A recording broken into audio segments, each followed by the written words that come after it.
Okay, well, welcome back, brothers. It's wonderful to see you and be able to spend this time together, and just looking forward to a couple less than 2 months from now, and we can be together face to face, be able to share meals together and have fellowship and continue to work on these assignments together. So I'm really looking forward to that. I've missed you guys. It's been a long, more than 2 years now. Yeah. So looking forward to that. As I mentioned to other guys, I had to do some rescheduling with my plane tickets. But the Lord provided another option for me today, so I was able to get that done because my previous airline, they canceled my tickets, and as I was saying, EVA is not flying to the Philippines for the next 2 months, so I don't know why. But I was able to get another airline. Just cost me a little bit more, but the Lord will provide for that. So yeah, looking forward to that again. Keep those dates for the workshop. In fact, let me start by doing a quick schedule review. As I said, I want to just keep us aware of that in our minds so that we don't lose track of what's coming, and then also to help motivate us, to remind us to keep working on those assignments so we can get caught up. As I said today, the focus today will be doing some review on imagery and poetic devices.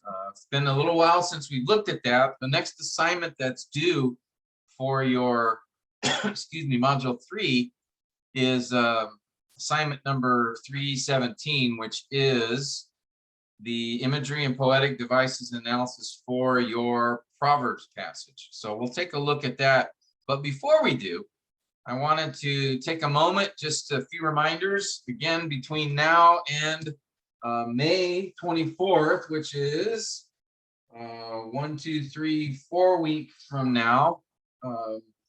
We will continue to go through the Proverbs assignments just so you can have those for your review. We'll do that by Zoom, so we'll keep having classes. Then May 24th will be our last Zoom class online.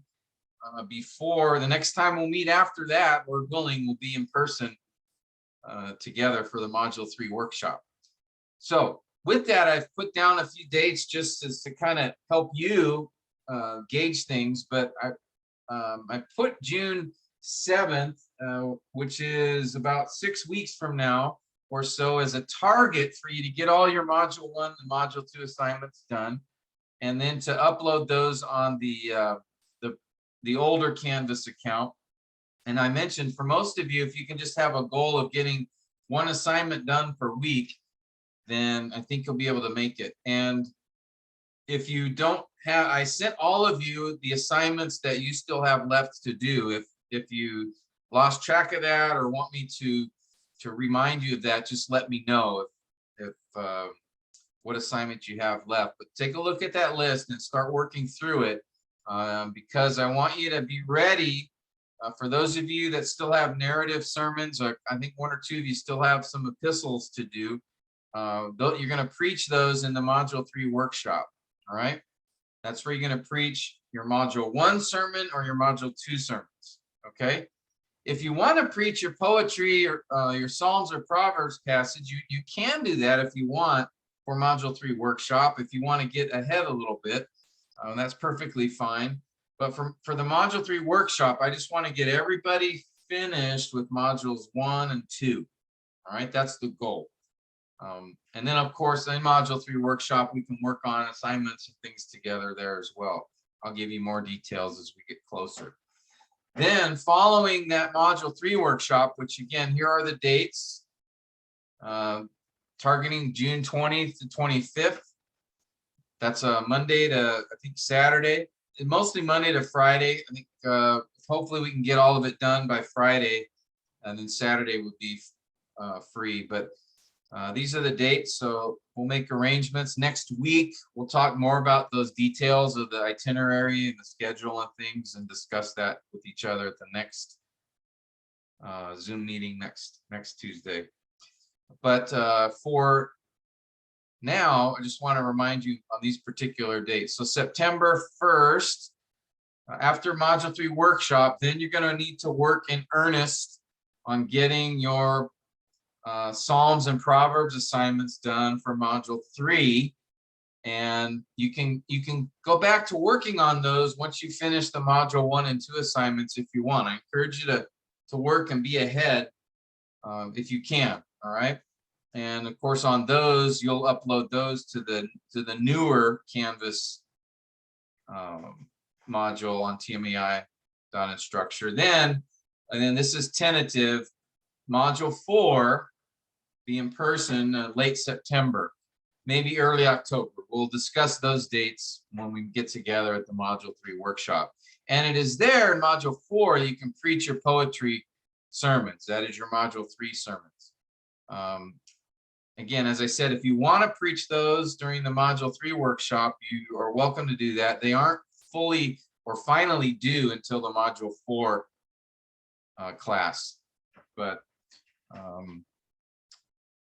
I'm trying to get the module 3 workshop to have everything done for modules 1 and 2. And then the module 4 workshop will be back on our regular course where we'll be preaching the module 3 sermons, the poetry sermons, and then I'll be giving you lectures on module 4, which is the prophetic genre. Okay. So with all that in mind, again, if you can work on 1 assignment per week, most of you, I think all but 1 or 2 of you should have plenty of time to prepare for your poetry sermons and be all caught up by the time we gather for module 4 in late September. Okay.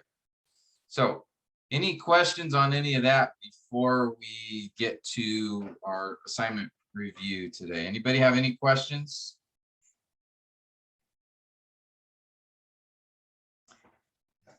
And so far, Pastor Tim. Okay. Again, I've noticed some of you have done some assignments the last couple of weeks. So that's great to get caught up. Some of you finishing up your module 1 or module 2 assignments. So just want to encourage all of you guys to do that. You know, again, now's the time that we have to get all that out of the way before we get back on our normal track coming in September. So basically we have the next few months to get through everything. And so that's why I wanted to sort of have it in stages where the first stage will be get done with modules 1 and 2. That's what I want to have as a goal for the end of June when we're together at the module 3 workshop, that at that point we'll have everything done for modules 1 and 2. And if there are anything lingering there, we can discuss that when we're together, but hopefully I want to get all that done. So then we can focus on what is left for module 3 for July and August. And so that in September, when we gather, we can get module 3 completed. Okay. Excuse me, sir. I have a question, sir. Yes, sir. In module 1, we already preached two sermon, but in the canvas, it is empty. Sir Marvin, we preached already, and 1 in Davao. For me, I preach in English 1, then in Visayan, English Visayan once. But in our canvas, there's no grade. Yeah, it's because the sermon, the module 1 sermon on epistles was preached in module 2. Yeah. So if you go to module 2, there should be a grade. I'll look it up right now. Module 2. In module 1, we don't have grade, but in module 2. For module 1, you have grades just for the written assignments. Module 2, you have grades for the written assignments for narratives, but then you have the grade for the preaching assignment from the epistles, because you preached your epistle during module 2. I know, I'm sorry, it's a little confusing. Because the way we've set it up is we do the lectures for the module, then you have the written assignments you complete, then the next module you preach sermons from the previous module. So Module 1 is epistles. So when we get to module 2, we did lecture on narrative, but you preached your epistles. And then idea was for module 3, we have lectures on poetry, but you preach your narratives. But because of COVID, it sort of messed that up. So most of you have preached your narrative sermons already, but some of you haven't. So I'm going to give you opportunity to preach those in module 3. So for your grades, your epistle sermon grade is on module 2. So I'm looking here at the module 2, and yes, your sermon grades are there for the Ephesians passage. And Virgil, yeah, yours are there also. The grades are there. I think So right. when your narrative sermons, you will find the grades for those on the module 3 canvas. For those of you that are, well, we lost them, so I have to regrade the ones that you guys have done.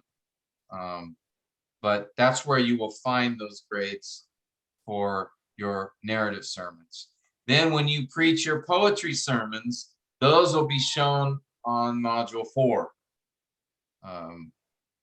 Because you know, the idea in the modular program is you're preaching the sermon from the previous module. So that's why the grades included for the next module. So I don't know why we did it that way, but that's sort of how it ended up. So I hope that makes sense. Sorry for the confusion. Thank you, sir.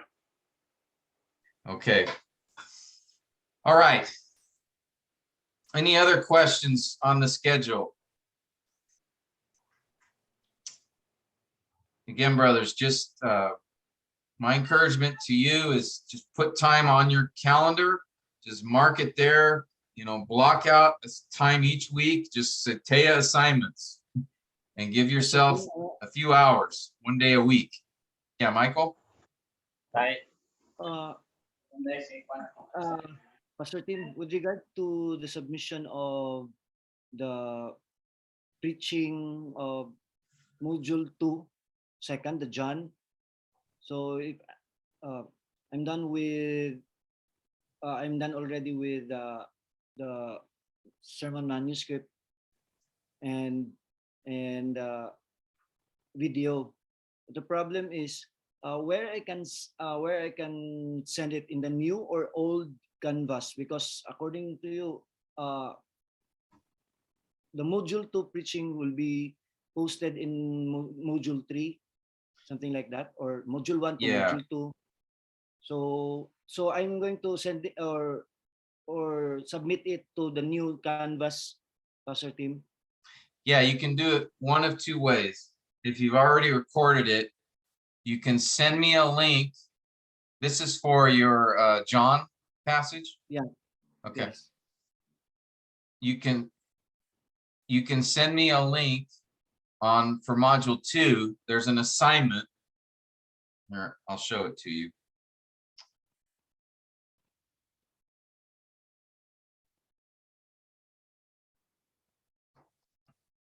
All right, can you guys see the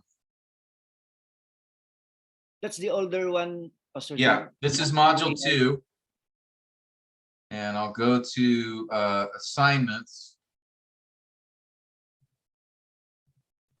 All right, can you guys all see that? So this is the dashboard. So when you log in to canvasinstructure.com and then go to, you'll have, you know, you'll see these 2. Just go to that one for module 2, assignments. And under homiletics, you should see where it says sermon link for John passage. So actually, let me put it under student view. This is what you would see. So go just look for sermon link for John passage. And then hit that. start assignment. And then what you can do is just give me, paste here, the link. All right. Or, so this is one way to do it. Or you can send me the link on Facebook. You can message me. Now, if you do that, a couple of the videos that the guys that did that, they sent me their Facebook link. Facebook has, I can't access the video anymore. So I don't know if they have a time limit or if there's something, if they're editing or if they're censoring, I don't know. So the best thing to do would be really to, paste, maybe put the video on Vimeo or YouTube or something, and then just paste the link for the assignment. But you can send it to me. Either you can email me a link, you can Facebook message me the link, or you can go to the Canvas module 2 and post it as an assignment there. All right, those are the 3 ways you can do that. Or I guess there's a 4th one. Oh, you already preached the sermon, right? You've already recorded it, Michael? Yeah. Okay. So I say the 4th option is if you hadn't preached it yet, you could just preach it when we gather for module 3. But if you have preached it and recorded it, those are the 3 ways you can get me the recording. Okay. That make sense? Yes, Pastor Tim. I thought we're going to I'm going to submit it to the newer canvas. So that's my question. So that No. we'll submit it to the old canvas. Yes. Yes, that's what you'll do. Thank you, Pastor Tim. Okay, good question. All right. Any others about the schedule, the assignments?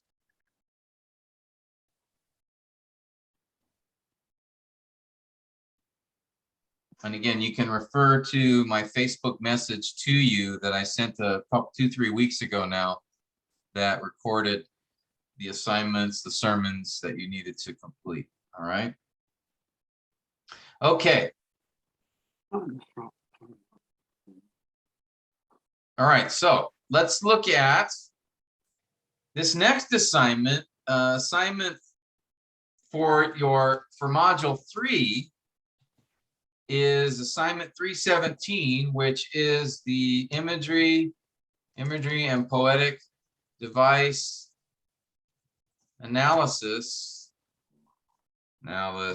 for your assigned Proverbs passage. Okay, this is the assignment I wanted to have us review together.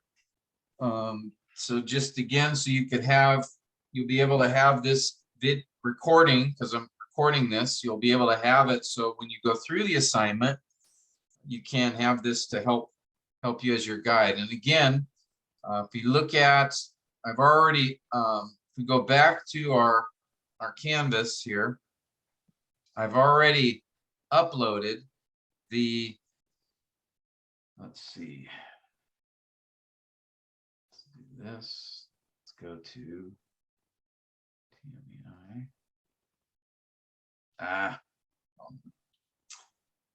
Okay, there we go.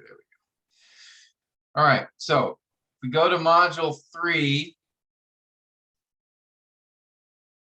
I've already uploaded the assignment 3.17 here under the imagery and poetic devices of assigned Proverbs passage.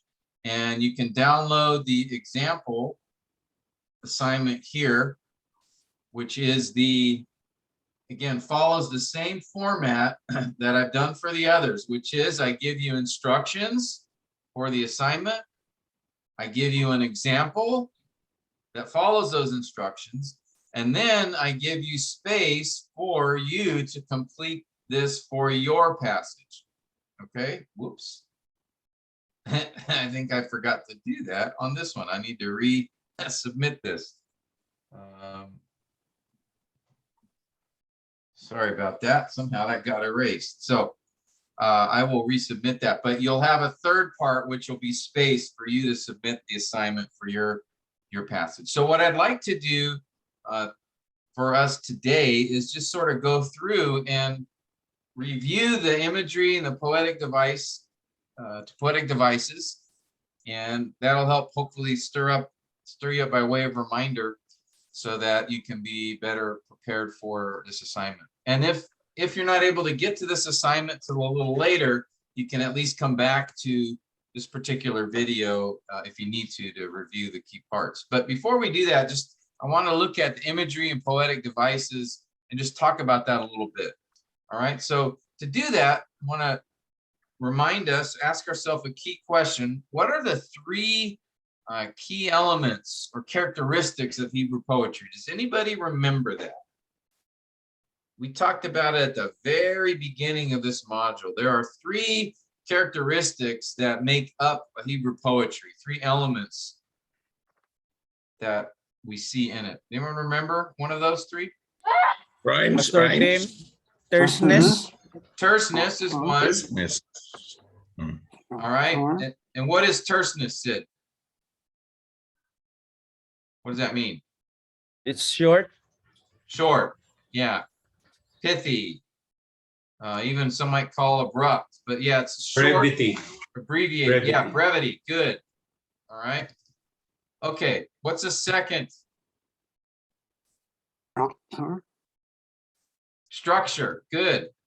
And structure will have three characteristics. One is parallelism, which we looked at that last week. Actually, the last assignment or last time we met involved that. There's also another structure that we see in Hebrew poetry are acrostics. If you remember that, that's where the first letter or each line begins with the next letter of the Hebrew alphabet. Okay. So there are not a lot of those, but there are still several. So that is a structure to be aware of. The third type of structure we see in Hebrew poetry are the stanzas. Okay. So those are the three forms of structure we see in Hebrew poetry. Almost all Hebrew poetry will have parallelism within it, will have stanzas, and then some Hebrew poems, both in the Psalms and in Proverbs and in Lamentations, by the way. The whole book of Lamentations is put together with acrostics. Each chapter is an acrostic. I don't know if you guys remember that. In fact, we'll probably look at that in class when we gather together. It's really, really interesting the way Jeremiah constructed it. And one of those chapters, he changed the acrostic structure from the others. And that draws attention to it. All right. And then, as I said, almost every Hebrew poem, except for the very short ones, contain more than one stanza. But some of the really short ones, like Psalm 117, is only 2 verses. It's basically one stanza. Or Psalm, I think 133. It's also very short. But many of the poems have stanzas. And again, remember, what is a stanza? Stanza is a unit of thought in the poem. So a verse or verses that together make up one thought or one point. Okay, just like a paragraph in an epistle. Okay, now there's a third element or characteristic of Hebrew poetry, and that is, anybody? Imagery. Imagery. Good. Imagery. Imagery. All right, and imagery is basically pictures. The author describes what he's saying in the form of pictures, and those pictures he uses poetic devices, both figurative language, figures of speech, and other poetic devices that draw out, let's put figures of speech and others, I call them, which draw out the image and help build those images and emotion that makes up Hebrew poetry. So what you'll find is this, that, for example, whenever you see Hebrew poetry, you will normally see these three elements, but as I said, some Hebrew poetry, for example, won't have parallelism. If you look at, for example, in some of the prophetic books, most of the prophetic books contain a lot of poetry within them. And that because, remember, the prophetic books, there's a lot of imagery, there's sermons being preached, there's emotion. And so the prophets would use poetic language at times, but they wouldn't always use things like parallelism, but they would use things like imagery or terseness, stanzas. And so while you'll see most of these elements in Hebrew poetry, you won't necessarily see all of them in every form of Hebrew poetry. Okay, now in the Psalms, you will. And in Proverbs, you will. But when we find poetry outside of those books, sometimes it won't have all three of these elements in full, but you'll definitely see most of them. All right. So with that, we want to focus our attention now on this third category of imagery. All right, imagery. The major medium through which the Old Testament poets would speak or communicate is through imagery.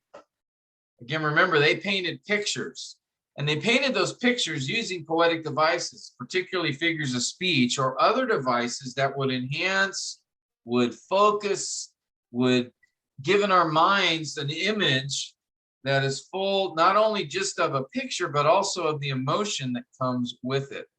All right. And so in assignment 317, you're going to be carrying out the imagery and the analysis of the imagery and poetic devices from your assigned passage in Proverbs. And to do that, there's 3 steps. The first is identify the images within the poem and how they impact the reader. The second is to then identify the figurative language or figures of speech within the poem. And we're going to review those in a minute. And then the third step is to identify the other poetic devices that are not figures of speech, but they are devices used in Hebrew poetry in order to, again, either form the picture or enhance the emotion or the effect of the poem. All right, so these are the 3 steps here that you're going to be doing for this assignment. Same 3 steps that are done for the assignment in your Psalms passage as well, which I think is assignment 3. I think it's assignment 3.9 is the Psalms passage, your Psalms passage. Okay. All right. So with that, if everyone's with me here, let's first remind ourselves about imagery. Okay. Again, you can just think of imagery as the poet helping us to see the truth he's trying to convey. Rather than just tell us plainly, he wants to form a picture in our minds that would help us understand it. And so we have to do that, we have to go back to, again, the author's intent and recognize that he is speaking. We have to understand the audience to whom he is speaking.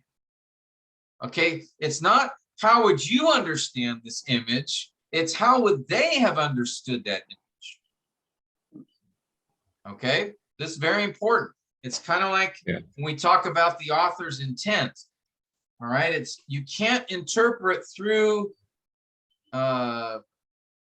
your idea. You have to understand it in how the original author intended his audience to see that image. Okay, so certain images for us today may have a different meaning than what the original audience would have understood it. For example, in the Psalms assignment, we went through the example of Psalm 128 together. Or you remember about the man who fears the Lord? You know, it says, thus will the man be blessed who fears the Lord. And he talks about his wife will be like a fruitful vine in his house, and his children will be like olive plants around his table. Well, you know, in some cultures, they've never seen an olive plant. They wouldn't have any idea what that means. Why would he be talking about his kids are like plants? We eat plants, we step on plants, you know, weeds are plants. So some cultures, some people would not have any understanding of that, or they would understand it very differently. But what we need to do is go back and say, okay, what would be the significance of these olive plants to the original audience? How would they have understood, you know, what a fruitful vine is and what olive plants would be? What's the significance of that? So we have to go back into biblical times and understand the ancient Near East culture and how those original hearers would have received that. All right, that's the key here. Not how are we affected by the image, how would they have been affected by the image? Okay, so keep that in mind when you're thinking about images. It's not just being able to describe or state the image that the author is describing, but also, and more importantly, how would the original audience have been affected by that image? You know, and the emotion of it. I mean, I would think about, at least looking at from, you know, as an American, when I see a picture of the Twin Towers, you know, when the plane was going through that second tower, there's an emotion for me as an American that if somebody showed me that picture, it would bring up certain emotions and thoughts, because that's a part of our history that had a tremendous effect on us. And so, but other people who, you know, maybe were not aware of that event or were from another culture would understand, or that image would affect them differently, possibly.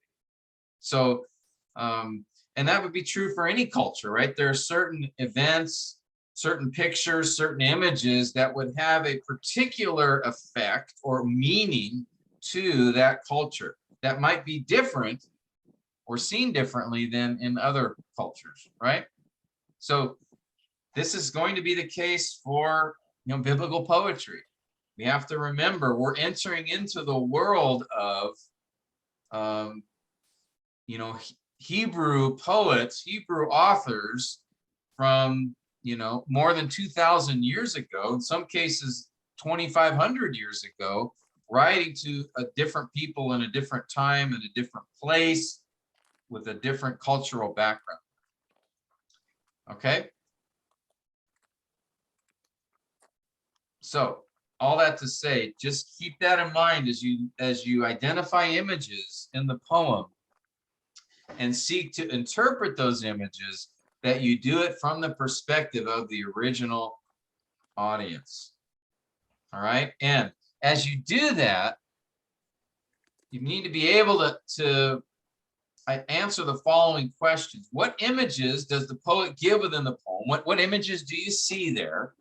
Secondly, what emotions does each image convey or induce? Again, remember, in the original hearers is the key here, or readers or hearers, or audience, okay?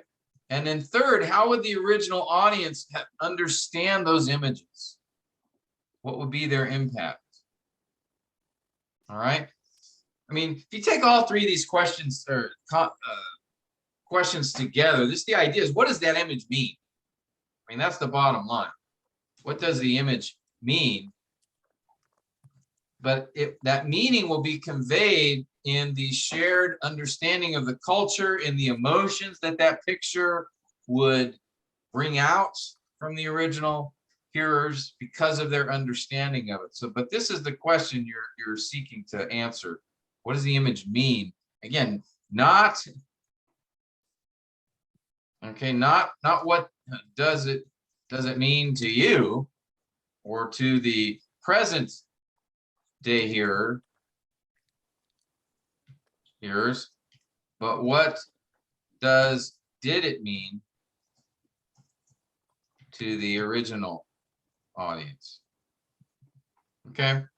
Again, I know this is not a new principle. We've talked about this many times, because again, what we're after first is to draw out the meaning of the text, the original author intended meaning, and then we apply it to our hearers. But we have to first start with the text and the original audience. All right. Questions on that? I know that's should be hopefully just mostly review, but I wanted to reinforce that point when we look at the images. And anybody have any questions?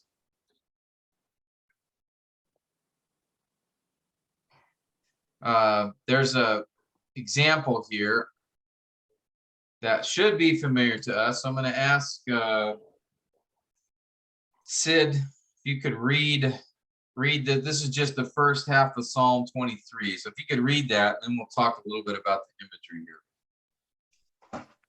Psalm 23, verses 1 to 3 from NASB 95.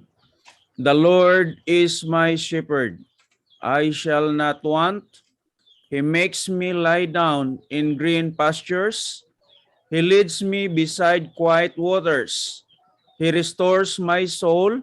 He guides me in the path of righteousness for his name's sake. Okay. So what image do we see here? We'll start with you, Sid, since you read the poem or these verses. What's the image? The image of a shepherd guiding the flocks. Guiding his flock. That's right. And what aspects do we see, or how is he guiding his flock? What does he provide here? Food, waters, security.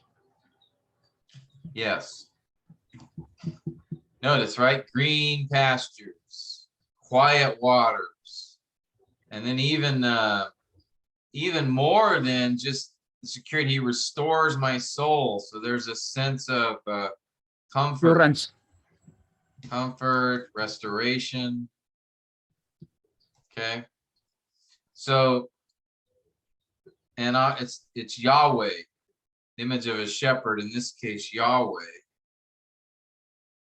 guiding his flock. Now, David, who wrote this psalm, could have said, right, God is my provider and protector and comforter, right? David could have just said that plainly, right? But here he conveys it by giving us an image, a picture. And again, the importance here is to identify, okay, now what would the significance or impact of this picture have been for the original hearers, for those in David's time? All right, so that would be sort of these next two questions. What emotions does the image convey, and how would the original audience have understood the image? So anybody else want to tackle these two questions? What's this? Yeah, Noor.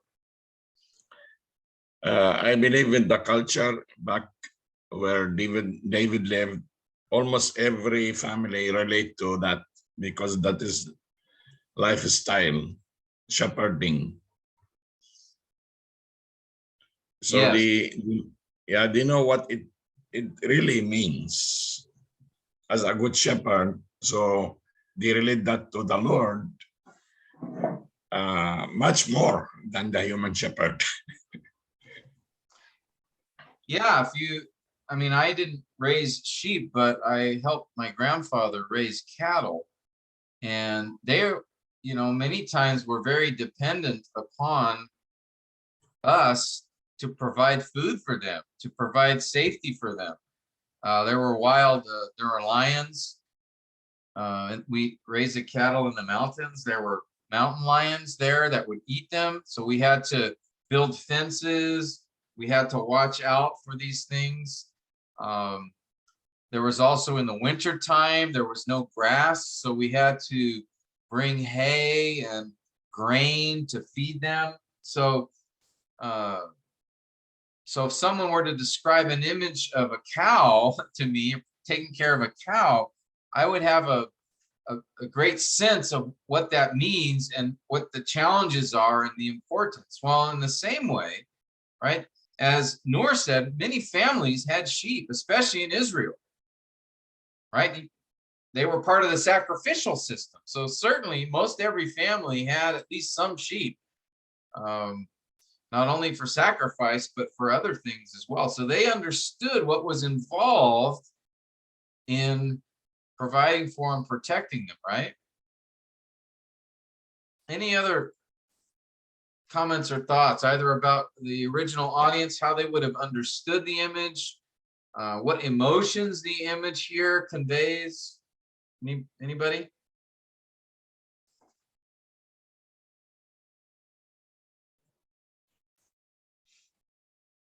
Sir Tim. Yes. Yeah, Alan. I was also thinking of David as a boy when he was tending his father's flock.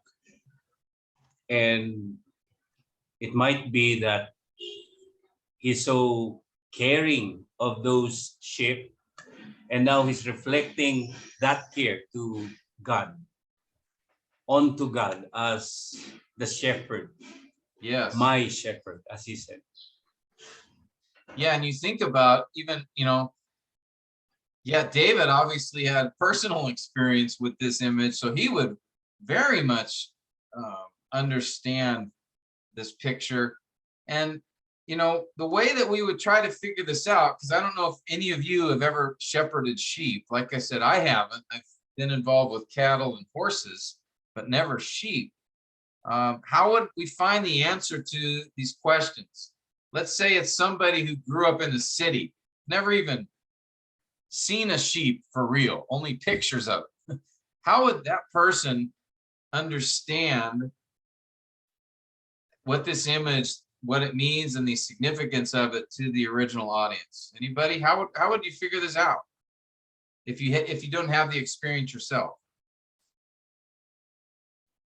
Me, Pastor Tim, I had an experience of caring for goats in our farm when I was a boy. Okay, that would give us some, but again, it's not in ancient Near East, it's not in Israel at that time, so it would give us some experience, but not fully, right? As for me, I raised cattle, but I didn't raise cattle in Israel, 3,000 years ago. So that, might have some personal experience, but ultimately, how would we answer these questions for the original audience? Anybody? Pastor Tim, Yeah. we may consult extra biblical sources about customs and manners. Okay. Yeah, we can look at extra biblical sources, but even before that, where can we look before we go outside the Bible? We can look You can inside look the Bible, right? You can look at the context. Okay. Look at the context and other passages, parallels. Yeah, we can look at other passages. We can study, of course, the context of the passage that we're looking at, but look at other passages. There's a number of passages that talk about shepherds and sheep in the Bible. Quite a number. So those would be places to go. Just like when we did the Psalm 128 example, and we were thinking about, well, what's the significance of a fruitful vine? What does that mean? And I don't know if you remember when we talked about that, but I read some commentaries that just gave their opinion of a fruitful vine, with just referring to a woman who could bear a lot of children. But if you go and look at all the passages where a vine is mentioned in the Bible, you would find that a fruitful vine also has the images of providing shade, like the large leaves, of providing food, of providing grapes for wine to bring joy and comfort. Also providing children and bearing fruit in that way. So there were a number of connections that an Israeli, a Jew of that time, would have connected to the image of a fruitful vine. And you could find that by looking in the scripture. And also, there is helpful to look at Bible handbooks and other resources that could provide some insight as well. But really, the first thing to do is just say, okay, what other passages talk about sheep or shepherds? Did David mention his experiences of being a shepherd? Can you guys remember any passages where David talks about his own shepherding? Yes, when he met the King Saul. Yeah. Remember what he said? He said, I killed the lion by my own hands. So Yeah. this man will be just... Yeah, in 1 Samuel 17, David refers to how he protected the sheep from lions and bears. He said he grabbed a lion by his beard. Man, what a that's pretty amazing. But so obviously this idea of to protect the sheep requires great courage and great commitment to the sheep, right? In fact, Jesus talks about that later in John chapter 10, doesn't he? He compares a hireling to a shepherd. You guys remember that? And the hireling won't risk his life because he doesn't care about the sheep, but the shepherd does. So, Pastor Tim, yeah, Alan. especially when you're grabbing a lion like that. A lion. I couldn't imagine. Wow. Yeah. I mentioned to you, we, when I was growing up, sometimes mountain lions, which is a certain type of lion in California that's big like a lion, but they were pretty fierce animals, and I would not go up and try to, grab one of them by the chin.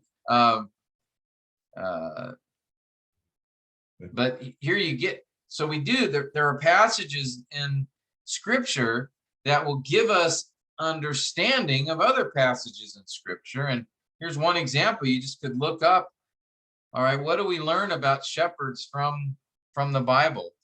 First, what do we learn about shepherds from David's life or in David's time? Because that would be the best place to look. But then also, there are other passages that talk about shepherds and sheep that we could gain insight from. And then, as Sid mentioned, it's you can also look at extra biblical resources, the ISBE or Nave's Topical Bible, or certain Bible handbooks may have some additional information on shepherds and sheep of that time. But again, my point is, don't just read the passage and think, oh, shepherd, and just import what you think shepherds are and do just from your own experiences or from reading some other books. You really need to understand what was the significance of that picture for David and for his hearers. And I think that will, with sheep as well, what do we know about sheep? Sheep are very dumb animals. In fact, there's stories about sheep that they'll follow anybody. And so, there's stories about a sheep running off a cliff and all the other sheep following it. I mean, they're really stupid. So I think, the Lord's pretty intentional about referring to us as sheep. But that's also significant because people in David's day, they would understand that about sheep. They would understand how easy it is for sheep to get lost, for sheep to be eaten, for sheep to suffer harm, if they didn't have a good shepherd. All right, so these images are important to not only identify the image, but even more so, what's the impact, the significance, the emotion of that image for the original hearers. Any other thoughts or comments about this in considering the image of the sheep in Psalm 23 and the shepherd?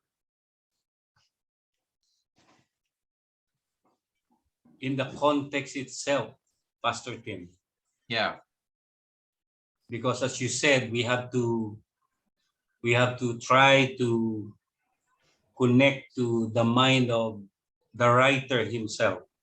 And here David is describing how the Lord would shepherd him.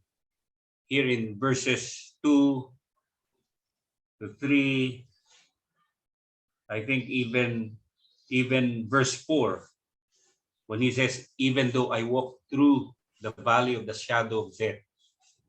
I'm thinking also of how the shepherd would, connecting it to that grabbing of the lion, which he said in 1 Samuel chapter 17. Even though I walk through the valley of the shadow of death. So it's like he's describing God in how careful he is in protecting his people as our shepherd. yes. Yeah, I just, Pastor Tim, yeah, I also can see that we do not need psychiatrists because the Lord himself restore my soul. And in my counseling, I really use that. And by God's grace, it helped a lot of people expounding this. So yes, we go through what they call depression is illness. And the young people here in the island, everyone you said, I have depression, I have depression, I have depression. And well, I just go through Psalm 23 with them and I explain. So praise God, we do not have much psychiatrist in coming in. But yeah. no, that's great. Taking them to the word. I mean, that's what Psalm 119 describes, that when you're discouraged, depressed, where do you go? Well, you know, the psalmist over and over said, revive me according to your word. Give me strength and light my eyes according to your word. So if that's true, and it is, then yeah, directing people to the word is where the Holy Spirit will bring that comfort and encouragement that is needed. That's a great example. And yeah, Psalm 23 is a really helpful passage to use, you know, talking about, and then as you get into, as you better understand that image and the emotion of it and the effect of it and the impact of it, you can then help help that person you're counseling to better understand the passage. And what does it mean that Yahweh is our shepherd? You know, that's a very deep and profound image that Yahweh can remember. Shepherds, they were not considered very high up in class, remember? In fact, the Egyptians back in the days of Joseph, they didn't like, right? Nor you know this is your ancestors, but they didn't like those shepherds. Remember? It was the same though in Israel. The shepherds were the low class people. So to call Yahweh a shepherd, Yeah. you know, and so again, that's a profound statement. You know, he didn't say Yahweh is our king. Other passages do talk about God as king, But this particular passage, David wanted to focus on Yahweh as a shepherd. And then Jesus, of course, in John 10, also goes to that image and compares himself to a good shepherd who lays down his life for his sheep. I mean, you think about a shepherd also as a man, and how much more important and significant is he than sheep, and yet the shepherd sacrificing himself to protect the sheep, to care for the sheep. I mean, that says a lot about the Lord here in this psalm, and how much he's willing to humble himself out of care and concern for us. And we as sheep, how needy and vulnerable we are.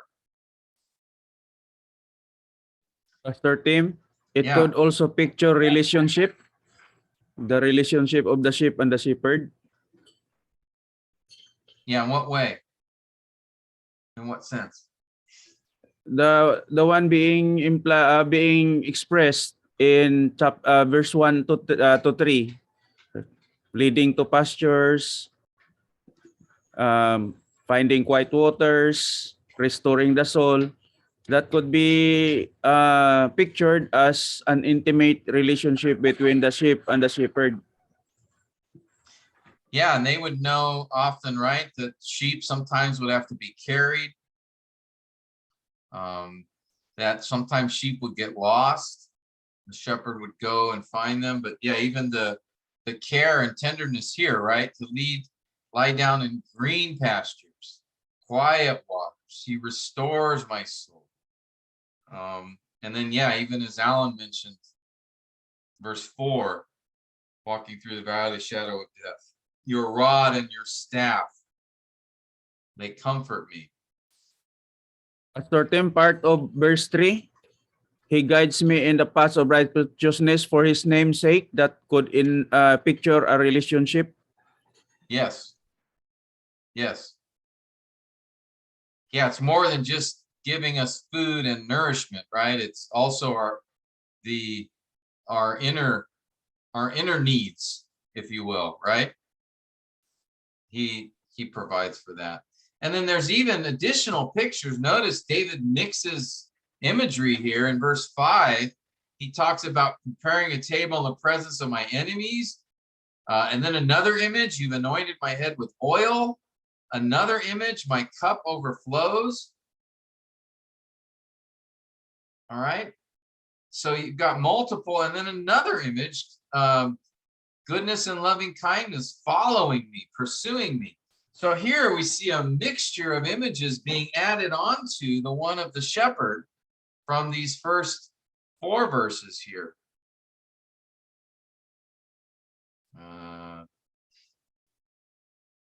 And each of these, you really need to understand, what does he mean you prepare a table in the presence of my enemies? What does that mean? And again, we can't import our own ideas. Oh, he's making a meal for us to eat with our enemy. Well, what is that? We have to search the scriptures, try to understand what is the significance of this, or what is the significance of anointing my head with oil? What does that mean? What is he talking about there? Is it connected to being a shepherd or a sheep? Do sheep, are their heads anointed with oil? No. Well, so it's another image here that he's bringing, that you have to understand what it is. We won't talk about the details here, but just, again, it's not only just spotting the image in this step, but also the significance of that image and what that image would mean for the original hearers. And that would require knowing, having an understanding of other parts of the scripture, especially the Old Testament, to informing us of what each of these images would convey. Okay. All right. So that's imagery. So for the assignment in your Proverbs passage, you'll want to identify those images. We'll go through an example together. Given the time, probably we'll have to do the example next week. But let's review a few more things here together. Poetic devices. So poetic devices are helpful tools used by the poets to convey those images and the emotion. All right, I should add that. An emotion found within a poem is most often conveyed using poetic devices. And really, I've just got two categories of poetic devices. One is a figurative language or figures of speech. The other group of poetic devices I just call others, other kinds, and we'll look at those. So the first group I want to focus our attention on, and this will be just to review, figures of speech, that is, or figurative language. What is that? Well, biblical poetry, again, is filled with it. So we need to understand it. Now, let's recognize when we talk about something that is literal versus figurative, it's important to understand what we mean by that, because ultimately in scripture, everything has the meaning or intended meaning of something has a literal idea behind it.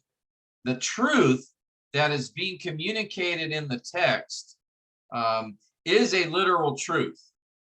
Okay, but the way that truth may be communicated is either using literal direct language, where the words used are exactly what they mean if you look them up in a dictionary, or there may be words used that aren't to be taken literally by their definitions, but the words being understood are figurative, but they convey a literal idea. For example, we just looked at the Lord is my shepherd. Well, is Yahweh a shepherd, literally? Is he going around in fields shepherding sheep? No, I mean, he made the sheep and he sustains the sheep, but he's not a shepherd in the literal sense. What that was that is expressed figuratively to describe a literal truth about God, that God has characteristics that are like a shepherd toward us, and we are like sheep in some ways. We are not literal sheep, but we are like sheep in many ways. And so figurative language was used by David to compare Yahweh to a shepherd and himself to a sheep in order to convey or communicate a biblical truth that is literal. You guys following me? Sir Tim, Yeah. that's very important because most of the time students are getting lost with whether the figurative speech that is being used, since it is just figurative, they're confusing it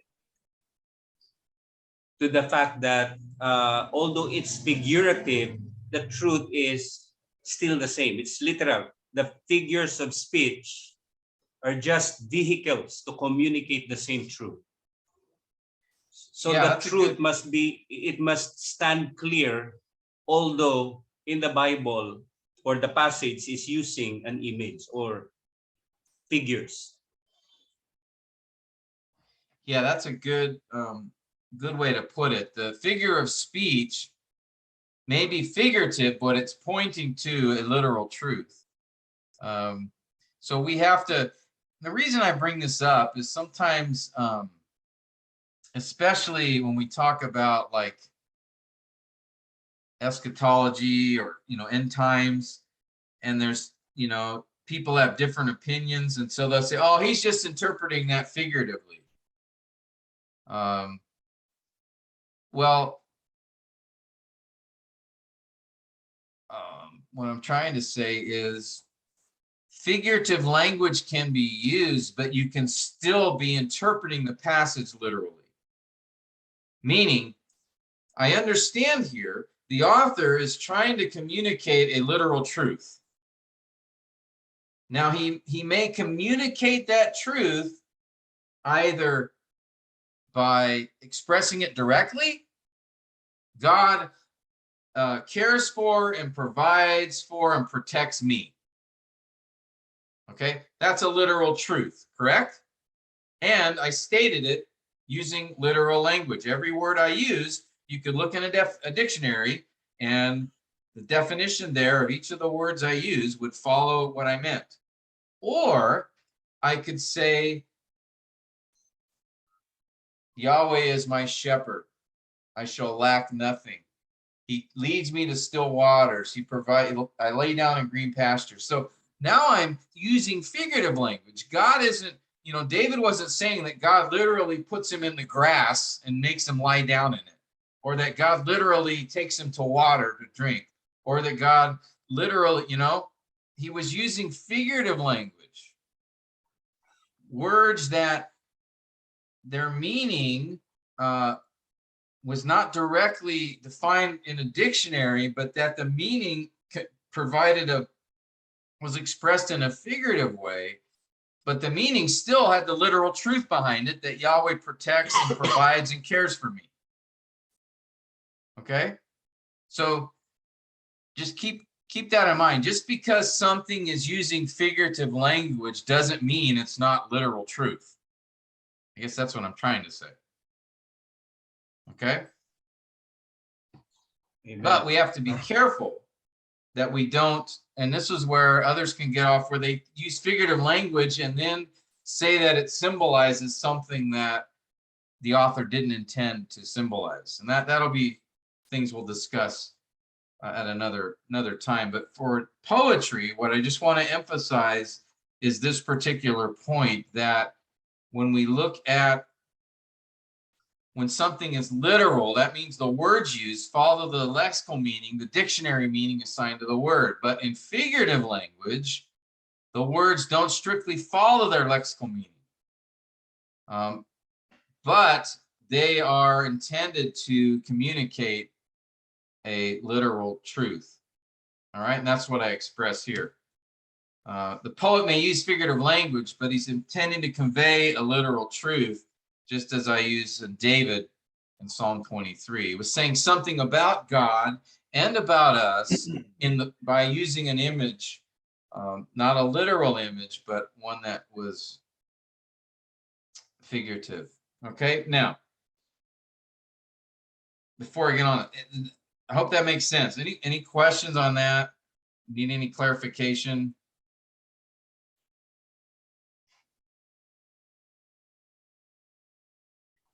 Okay, I'll take that to mean just move on. So I'm going to move on. All right.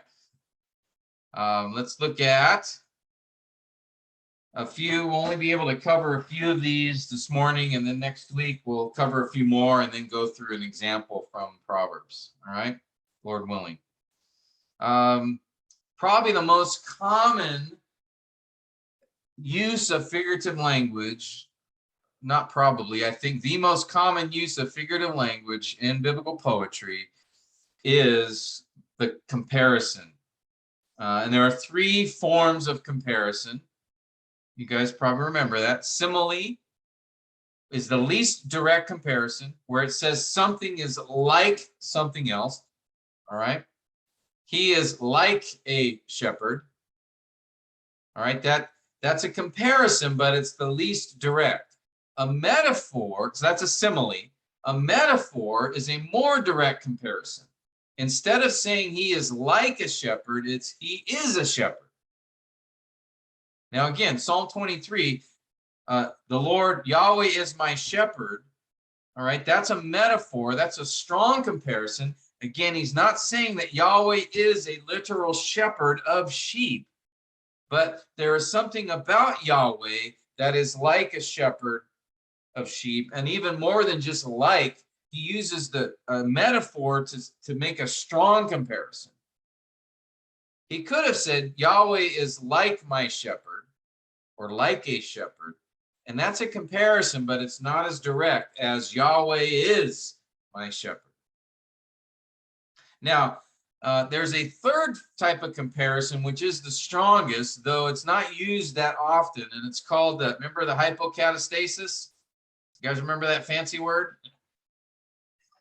All right. I hope nobody used that word in their sermon. Did anybody have they used that word in their sermon? All right. Not yet. Hypocatastasis. No, sir. It'll make you sound smart, but all it is basically just the strongest comparison. And it would have been, instead of saying Yahweh is my shepherd, it's what maybe it would say Yahweh shepherd or something like that. It's not used that often. All right. So let me just give a few examples here. Notice Proverbs 127. Noor, I'm going to ask if you could read that one. When your bread comes like a storm, when your dread comes like a storm, and your calamity comes like a whirlwind wind, when disaster and anguish come upon you. Okay. So, right, he's speaking of when, if you follow the path of the fool and you'll suffer the consequences. Then he talks about dread. That's just some impending doom. Comes like, notice he says, like a storm. Your calamity, like a whirlwind. So he's not saying it's a literal storm, but it brings up the image of a storm, right? And a storm is chaos, destruction. It brings up fear.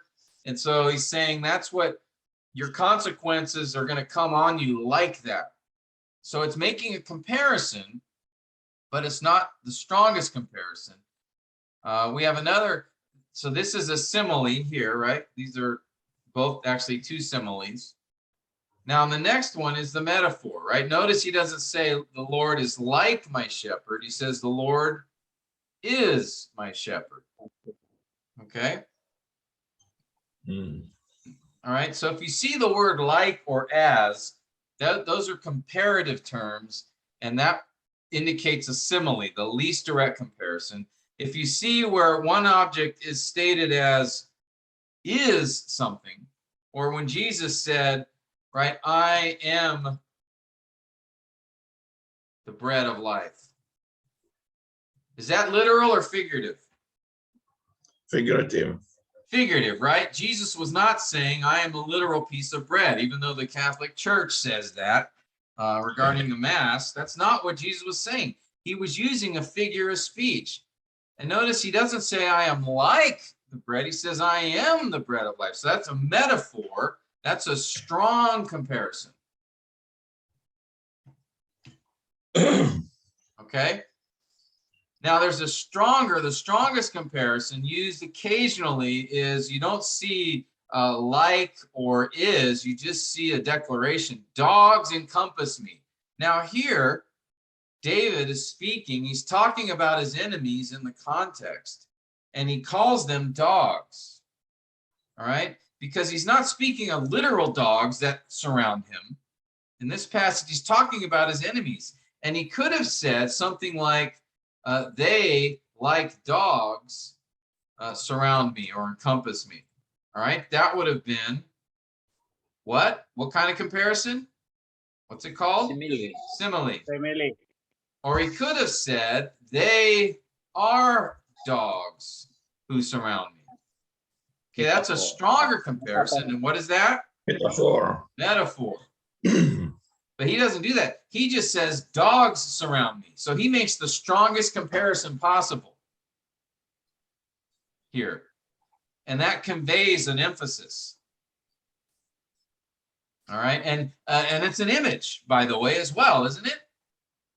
It's a picture of him being surrounded by these dogs. Now, in that culture, remember, dogs, there weren't a lot of dogs around that you had as pets. They were wild dogs in that time.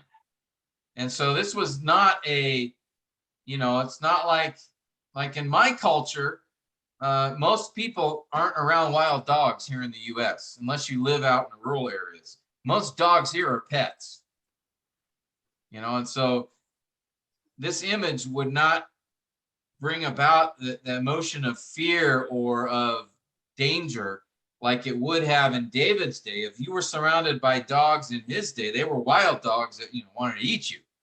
So here, David uses hypocatastasis to bring the strongest comparison possible. All right.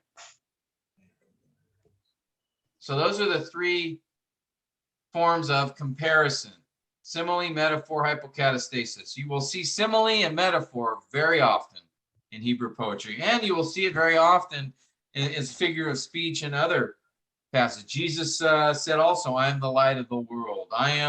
He called himself the good shepherd.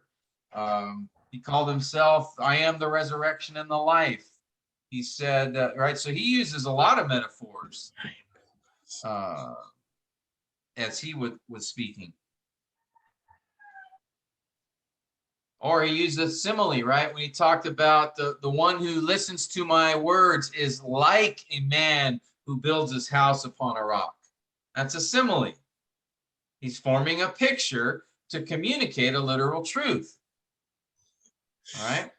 So you'll see these used a lot, not just in Hebrew poetry, but all over the scripture. So those are forms of comparison. Now, another kind of figure of speech is what I call the attributing features. That is where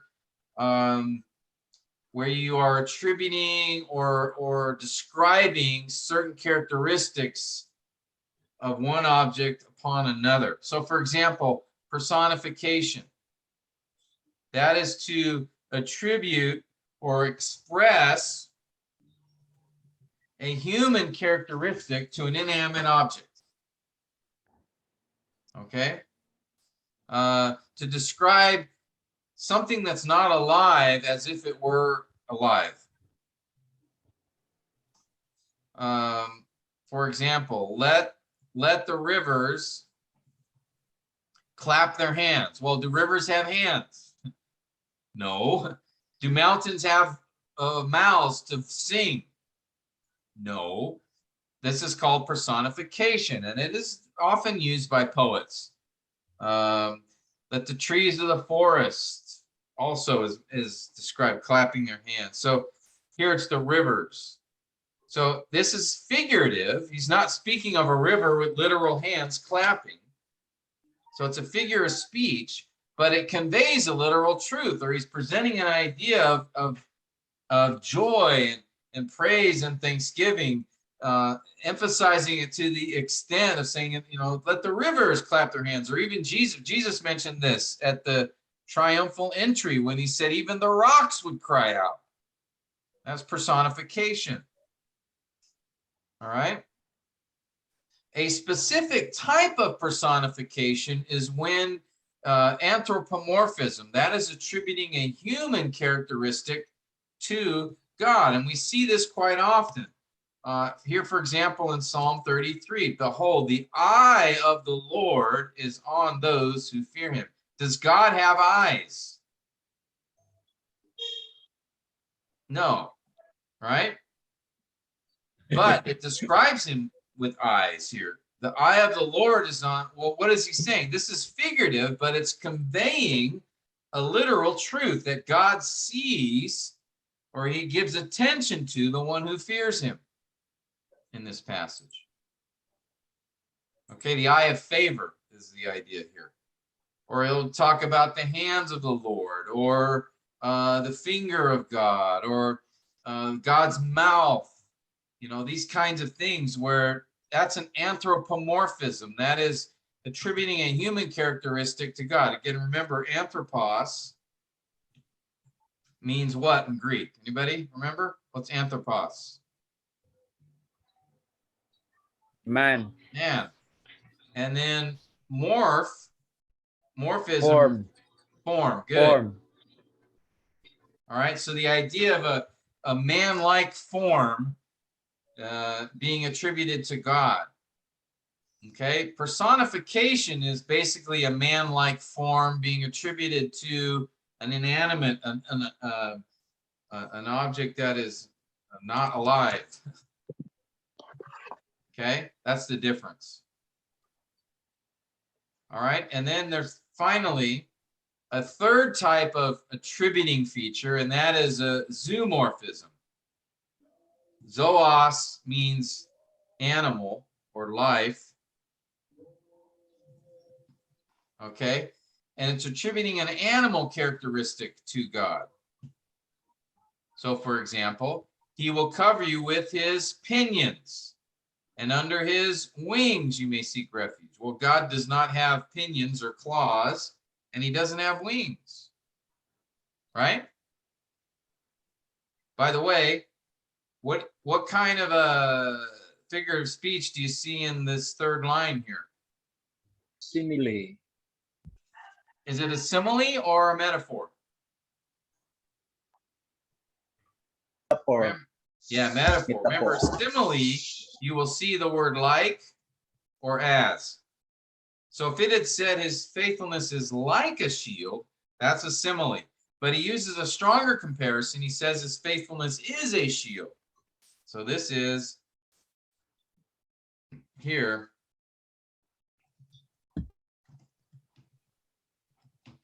All right. But the first two lines are zoomorphisms. Okay, so we have figures of speech, which are comparisons. Okay, figures of speech. We have one category, comparison, right? So we have simile, metaphor, and hypocatastasis. All right, we have another type of figure of speech called attributing features, and we saw three different kinds there as well. Personification, again, human characteristics to an inanimate object. We saw anthropomorphism. I know these are all fancy terms with lots of syllables, but that's the way it is. See, if an engineer or a science guy came up with these words, they wouldn't have all these syllables in them. They'd be really simple. But all right, anthropomorphism or zoomorphism. All right. Okay, let's see. What do we got here? Okay, let's review a couple more and then we'll take a break. Another category. This one's a little more difficult, is called substitution. All right, this is more than a comparison. All right, it's actually where one object is being substituted for another. So in this case, you have a metonymy is one form. That is one thing representing another. So here, for example, you have one object that represents another. And in this case, his mouth is full of curses. His tongue is mischief and wickedness. Well, does a mouth, what is he saying here? Is he saying that there's a mouth that's literally has these things called curses and deceit and filling it? His speech. His speech. Word. Very good. Refers to his words, his speech. Under his tongue is mischief and wickedness. So it's not like he's saying, look under his tongue. You'll see these things called mischief and wickedness. Well, mischief and wickedness aren't real objects. So what's being described here, this is metonymy, where the mouth and the tongue represent speech, words that he uses. Okay? So that's one kind of substitution. Another, now notice this isn't symbolism here. Okay? It's representing something. A symbolism is a stronger substitution that we'll talk more about when we get to prophetic literature. Now, there's another form of substitution that's called synecdoche. Again, another fancy word like metonymy. But a synecdoche is a part of something that represents the whole of something. For example, when I consider your heavens, the work of your fingers. Now, this is two things here. This is an anthropomorphism, for one, because God doesn't have fingers, but also it is a synecdoche. When he's talking the finger of God representing the whole body of God, so to speak, or the whole action of God, his hands, his arms. There's other passages that talk about the arm of the Lord, the hand of the Lord. Here it's the finger of the Lord, but it's not just the finger representing God's power as a whole. So it's a synecdoche. It's part of something that represents the whole of something. Okay? Even by saying the eye of the Lord looks to and fro. Well, it's not just an eyeball looking around. It's the idea of God's attention, his whole focus. So it's one thing that represents the whole. Okay? So that's different than metonymy. Metonymy is one object representing another different object. Synecdoche is a part of an object representing the whole object. All right? Okay. A third kind of substitution is what we call a euphemism. Euphemism is a word or phrase that's used and it replaces another word or phrase, normally because that the literal word or phrase might be offensive or unpleasant. So for example, Adam knew his wife Eve. Now, what does that word mean there? Oh, hello, you must be Eve. Nice to meet you. Now I know you. Well, no, notice we're given the meaning because it says she conceived. So that means know here is actually a word for they were, sexually intimate, or to be even more direct, they had intercourse. All right. But those are pretty strong words and may even be offensive in some cultures to use directly. So the word in scripture actually is the word to know. But we know that in that context, it's not just a personal meeting or interaction. It's actually a physical intimacy. So it's a euphemism. Or another common euphemism used in scripture is sleep instead of death. Right? Remember, Jesus used that term of Tabitha. He said she's asleep. Or he used that term of Lazarus in John 11 when he says Lazarus is asleep. Or Paul used that term in 1 Corinthians 11 when he said some have fallen asleep by taking communion in an unworthy manner. Well, those meant death, but it was a euphemism. It wasn't literal sleep, it was actually death, but there was another word used in place of that word because the other word may be considered too strong or blunt or offensive.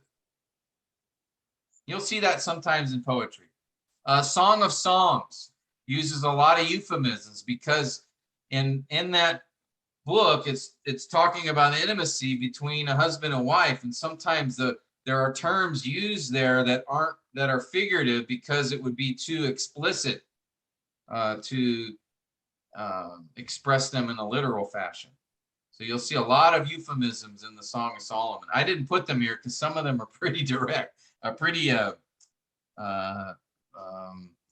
sexually charged. I'll put it that way. All right. So we have metonymy, one object representing another, synecdoche, part of something that represents the whole of it, and a euphemism, a word or phrase used in place of another that may be more offensive or blunt. Question on that or comment?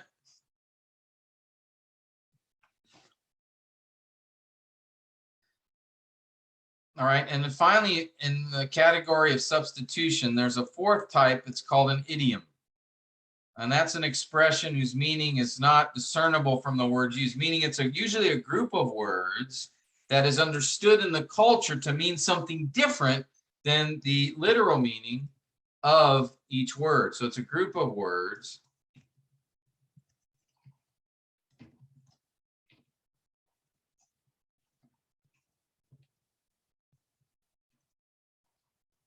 that together, I'll say, means something different than the lexical definition of each word. So, for example, be a simple idiom.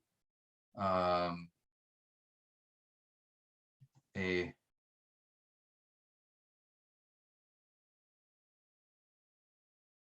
think I used this one before. I'm gonna use that one. How about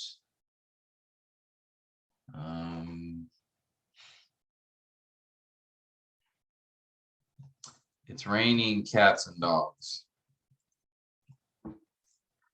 Okay, that's an idiom. It's not used as much here in the States as in the past, but it's this idea of a fierce rainstorm. Okay, obviously it's not literal. It doesn't mean that cats and dogs are coming out of the sky, but it's an idiom. People would use that to describe a heavy, heavy rainstorm. I don't know actually where it came from, why cats and dogs. I'm not actually sure the origin, but that's one example. Yeah, Nor? You have another one, Pastor Tim. Yeah. You say, hold your horses. Yeah. All right. Be patient. Don't go yet. That I can understand, because a time where if you didn't keep the rein on your horses, they may take off. So I get that one. Yeah. So there's a lot of idioms. Every culture has them. Words that an expression that the meaning itself, hold your horses. Why would you tell somebody that, looking around, where are horses? What are you talking about? Well, it's an expression, a group of words that convey a certain idea that's different than the literal meaning of each word. So these are all forms of substitution. Okay, so let me go back here. Okay, so we have comparison, we have attributing features, and we have substitution, which again would be metonymy, one object representing another. We have synecdoche, where a part of an object represents the whole. We have a euphemism, which is a word used in place of euphemism, in place of another word that's not as blunt or direct or offensive. And then we have an idiom, which is a group of words that together mean something different than what each word means literally. Okay, those are a bulk of the figures of speech. There's a few more that we'll talk about next week, Lord willing, and then we'll go into the Proverbs 1 example together and go through this imagery and poetic devices analysis for that. But we've run out of time today to finish that off. So we'll cover that next week, if the Lord allows. And we'll talk about some more details for Module 3 workshop, specifics on that. But in the meantime, guys, let me just again encourage you, block time out each week, get an assignment or even more than one assignment done so we can get caught up for modules 1 and 2, okay? All right, any last questions or comments or thoughts before we break up for the day? Anybody? That's enough? Pastor Tim. Yeah. We need to ask Jeremiah. He said, the hand of God is heavy upon me. Yeah, that's another idiom. And an anthropomorphism too, right? Hand of God heavy upon him. Well, he doesn't mean literally that he's being, squished, but right, the circumstances in his life are a great burden to him. That's another English idiom, right? It's a great weight upon me. That's an idiom. Doesn't mean a literal weight, but it's expressing this idea of a burden, a challenge.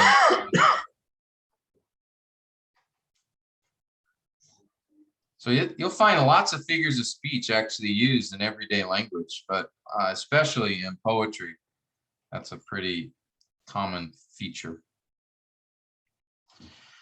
All right.